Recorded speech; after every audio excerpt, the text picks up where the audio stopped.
భారతీయుడు 2 సినిమా చూసినప్పుడు నా ఫీలింగ్ ఏంటంటే దీనమ్మ ఎటో వెళ్ళిపోయిందిరో స్టోరీ అనేటటువంటిది అనిపించింది. ఇది ఫస్ట్ హాఫ్ మటుకే, నేను స్ట్రెస్ చేసి చెప్తున్నాను, ఇది ఫస్ట్ హాఫ్ మటుకే. Kamal Haasan entry and introduction చాలా లాగ్ ఉంది, పిచ్చ బోరింగ్ అనిపించింది. సిద్ధార్థ్ ఉన్నంతసేపు స్క్రీన్ ప్లే బాగానే ఉంటుంది.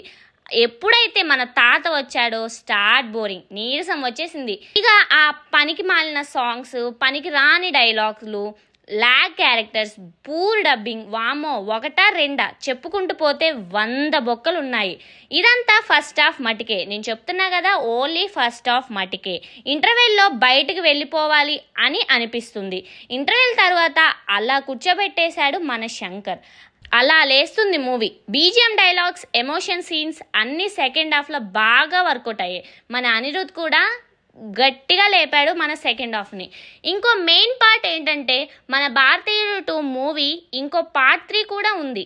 లాస్ట్ రోజు థియేటర్స్ని వదిలి వెళ్లకుండా ఈ పార్ట్ 3కి సంబంధించిన ట్రైలర్ కూడా చూసి వెళ్ళండి.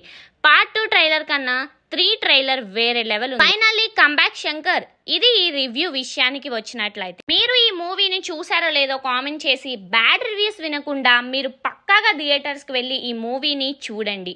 ఇంకా యూత్కి అయితే పక్కాగా చూడాల్సిన మూవీ. మంచి ఎమోషన్ అండ్ మోటివేషన్గా ఉంటుంది ఈ మూవీ. మీకు ఈ వీడియో ఎలా అనిపించింది? ఇలాంటి మరిన్ని వీడియోస్ కోసం సబ్స్క్రైబ్ చేసుకోండి మన ఛానల్ని. Bye bye.